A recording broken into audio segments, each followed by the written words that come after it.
Hey guys, what's up? MadSeason here, back with another video for you. We're finishing off the profession guide here, so let's get right into it. In part 1, we covered all of the gathering professions, and also alchemy, blacksmithing, and engineering, and today we're finishing it off with enchanting, leatherworking, tailoring, the secondary professions, and at the end, I'll also give you my personal picks for each class. Starting off here though, let's talk about enchanting. Enchanters buff up your gear with stat boosts and even weapon procs. Today, it's just rings and weapons pretty much, but in Classic, you'll find that you have a plethora of different slots that you can enchant your gear with. Your cloak, your chest, bracers, gloves, boots, your shield, and weapons are all enchantable with a variety of boons. And even what you enchant is much more diverse, not just main stats like agility or strength, but also things such as spell power, increased mana, healing power, mana regeneration, defense skill, dodge chance, elemental resistances, stealth, fishing skill. Remember earlier when I said that these professions are much more substantial? It's ridiculous how many enchants there are, and you'll make a lot of friends if you go to the trouble of tracking down all of the rare patterns. And of course, copious amounts of gold. The only guy I knew who hit the gold cap back in vanilla, which I believe was 214,000, was an enchanter. He was sort of the extreme because he was in the #1 guild for a faction. This was back when enchanting patterns dropped off of high-level raid bosses. Particularly, you'll find a bunch in the AQ40 raid when that unlocks, so at the time, the supply was very limited, and for those who know basic economics, know that having a monopoly equates to tons of gold. I'm a believer that the raids will be cleared much quicker this time around, so I don't think it'll be as extreme, but I mean, you can only clear them once a week still. Regardless, it'll be a good moneymaker, especially if you know what you're doing. Some popular enchants would be Crusader, which was a strength proc for melee. You needed Righteous Orbs, which you got from the Stratholme dungeon mainly. I spent quite a while in that place just for those, and Agility was a good one for hunters and for the offhands of rogues. And you also have spell power and healing power for the casters, and all of those various stat increases I listed earlier. And they can also make weapon oils, which are sort of the equivalent to the blacksmith's sharpening stones and weight stones. These increase spell power and spell crit for caster DPS, or mana per 5 and healing power for healers. Something to note here is that this is before the advent of vellums. You can't simply enchant one and throw it on the auction house. To enchant someone's gear, you have to put it in the Do Not Trade window, and you enchant it from there. A downside, obviously, is that it's a little more cumbersome, but a plus is that it promotes more interaction between players, which is one of the main aspects you'll find with the game. I actually prefer it this way, if you ask me. You may be wondering what profession to pair this one with, as herbing, mining, and skinning aren't related. Usually it's tailoring, and that's because it's really the only self-sufficient crafting profession. You get the materials for tailor just by looting cloth, and you can make green items to disenchant to stock up on enchanting materials, but we'll talk more about that later. Next up though, we have leatherworking. This is the leather and mail counterpart to the blacksmith, of course aimed for the shaman, rogue, and druid, and hunter, and you can also make some miscellaneous stuff, such as quivers and ammo pouches for the hunters, and a selection of cloaks. Similar to the blacksmith, you have a variety of resistance gear that you can craft, which will be crucial in raiding.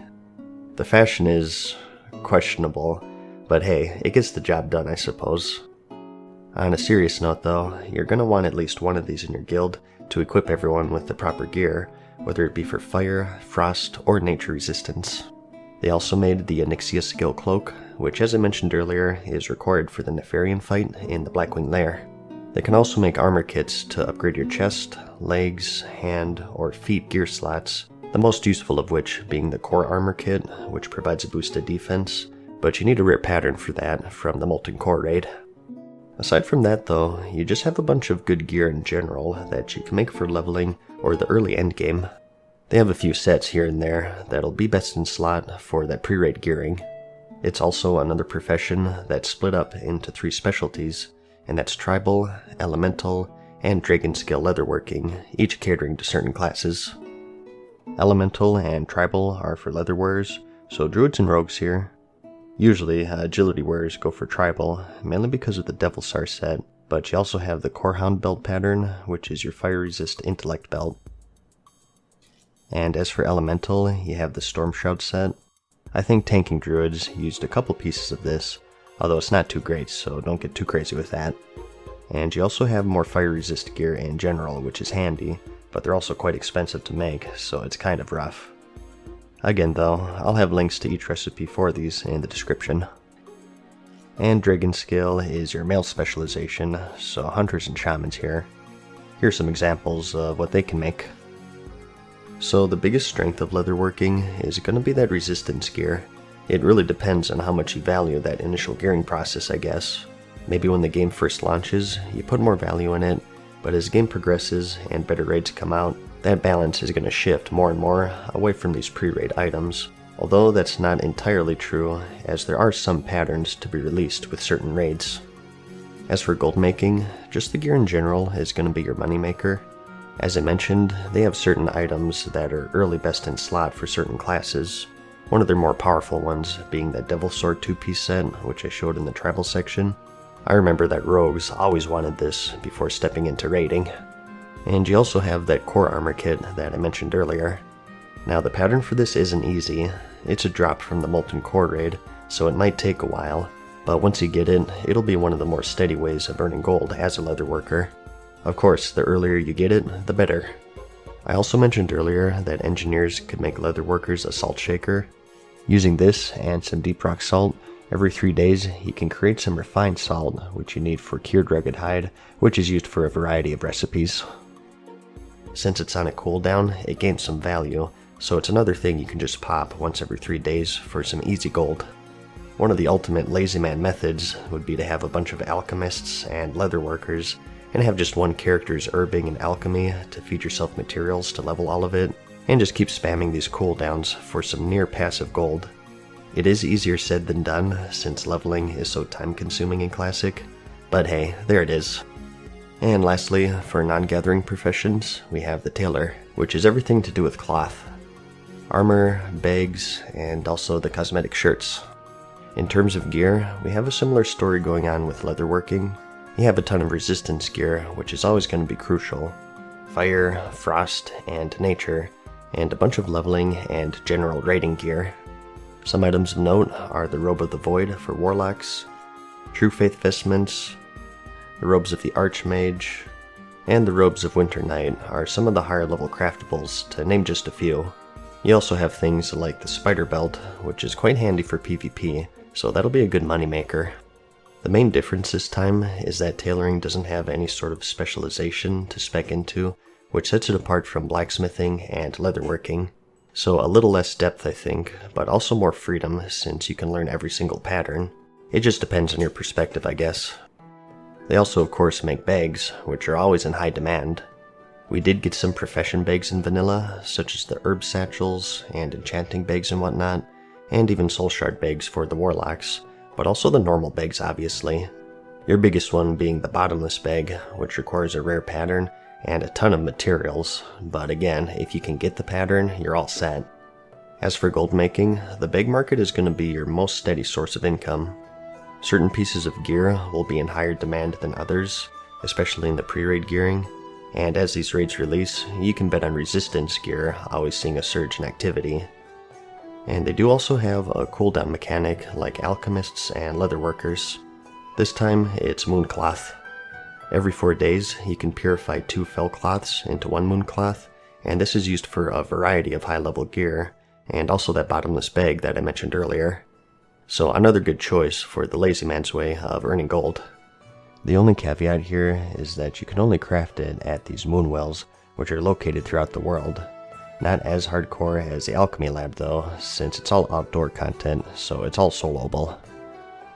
And lastly for this video, I'd like to cover the secondary professions. These are professions that everyone can and should get.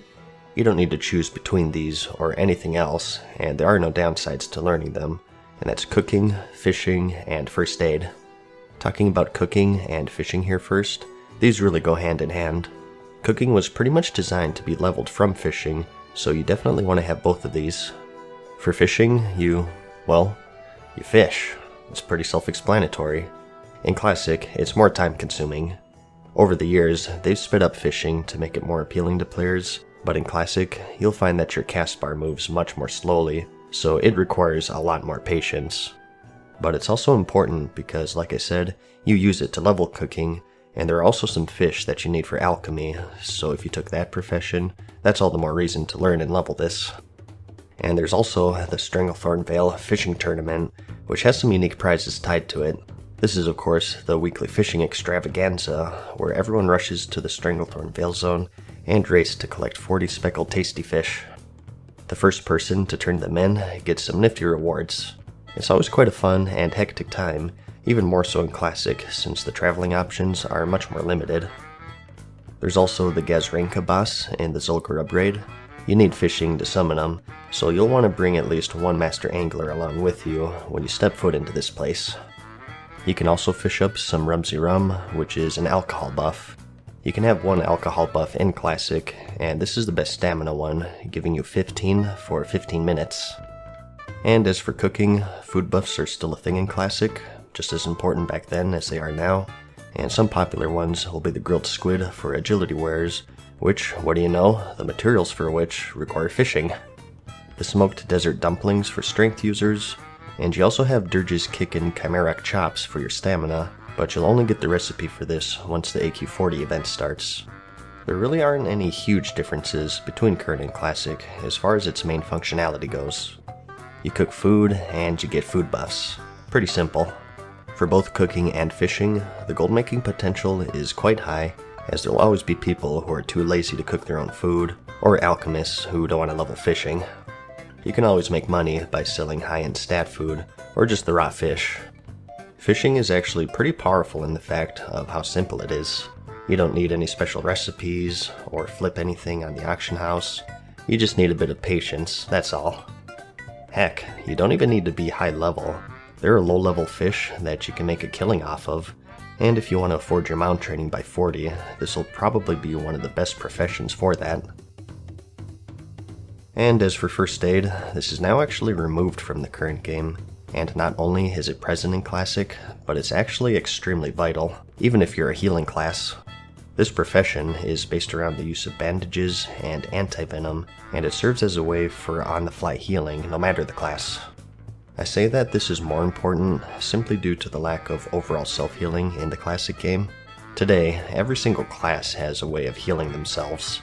The Crimson Vial for rogues, Victory Rush for warriors, or Acceleration for hunters, and so on. In Classic, however, you don't have any of this stuff, so any form of healing is going to be that much more valuable. It's the reason why it was removed in the current game. Once everyone got all of those self-heals, no one really used first aid anymore. You can bandage not only yourself, but also other players, as long as neither of you are getting hit, so it's mainly used out of combat, or when the enemy's attention is elsewhere. And this is of course multiplied 10 times over in PvP. As a rogue, your wombo combo will be to blind your opponent, and get off a full bandage before you re-stealth. And the same for mages with polymorph, warlocks with fear, and so on. Its gold making potential, as you'd guess, is next to nothing. You need first aid for the bandages, so the demand really isn't there. But that's about it. In summary, you've probably gathered just how much more depth and impact these professions used to have. To kill Nefarian, you needed a healthy stock of Onyxia skill cloaks, and to make the cloaks you needed a leatherworker, but to learn the recipe you need to kill her first and turn in her head, and to get the skills you need a skinner, but to skin her you need a special dagger, which only drops off a level 60 boss. And that's not even getting into all of the resist gear that you can only craft, or the creation of the legendaries, Thunder Fury, or the Hand of Ragnaros.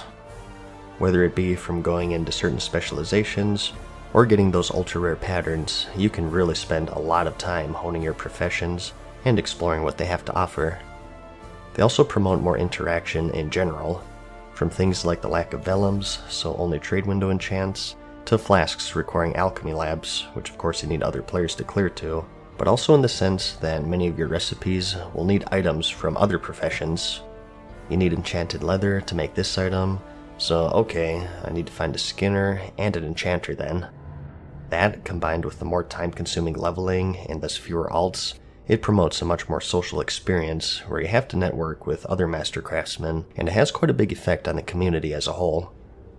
And another thing, just really quickly here, is that the way you train these professions is also a bit different. Back then, they were split up into 4 levels, and that's apprentice, journeyman, expert, and artisan, and each of these increased your maximum skill by 75, up to the base maximum, which is 300, and they each have the following level requirements. Some trainers are quite hidden or require quests to unlock, like the ones tied to those certain specializations for example, but I won't go super in depth there because this video is already way too long, but I did kind of gloss over that earlier, so I just thought I'd mention it really quickly here. And I did say that I wanted to give my personal picks for each class. Keep in mind that this is just me. A lot of this is really just based on preference and how much you care about min-maxing both PvE and PvP. Speaking of which though, if you really do want to min-max, you're going to want to pick up engineering. With enchanting, alchemy, or blacksmith and so on, you don't really need those professions to get benefits from them for the most part. You just need to pay more gold to other players for the consumables or enchants or whatever, but for engineer, you need it to be able to use all of their bombs and whatnot. For PvP, you're mostly interested in the ones that have AoE incapacitates, and also some of the gadgets such as the Death Ray or the Rocket Helmet to name just 2. And for PvE, you want that Sapper Charge for that AoE damage, and maybe the Battle Chicken for the group-wide speed buff if you're willing to sacrifice that trinket slot. In terms of performance in raids and PvP, Engineer is going to be a must if you care about min-maxing, so I'll just throw that out there, and this goes for every single class too.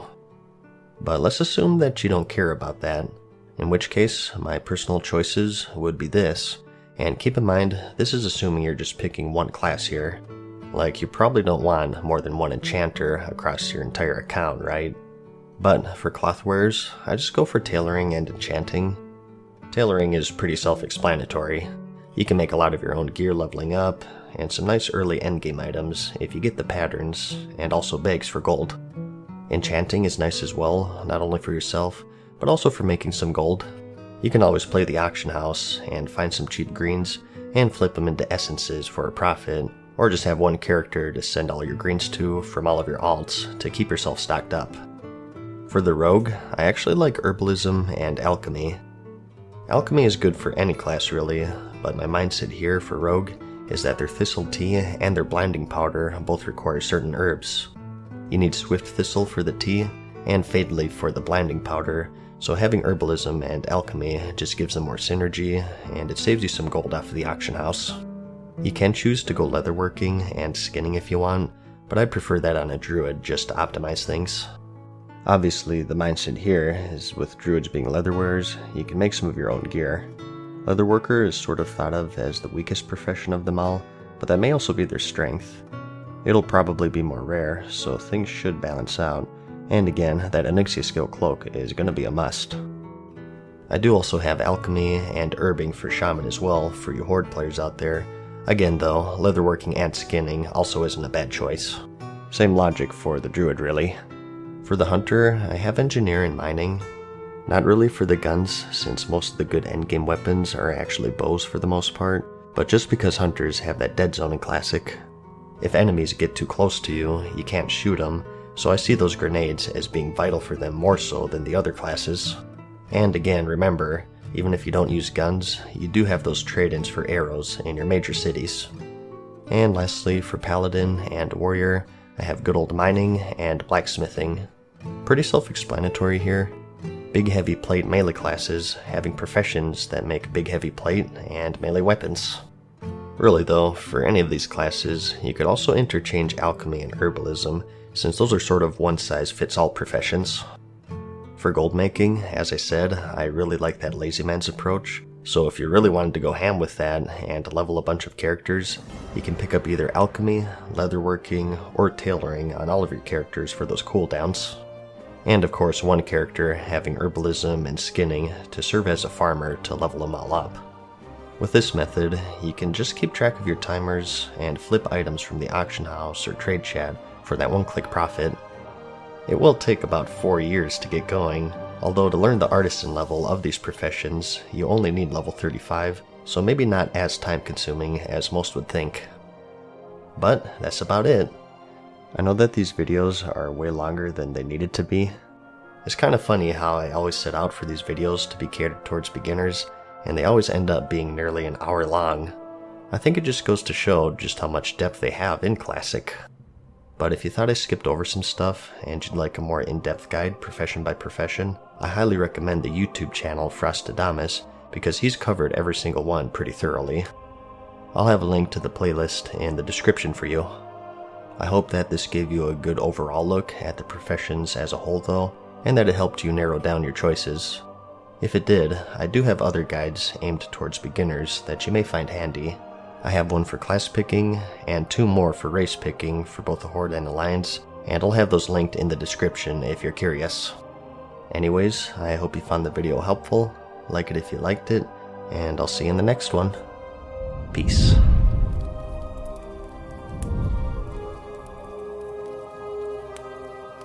Farewell for now, mortals. We hope you enjoyed today's video. See you again soon.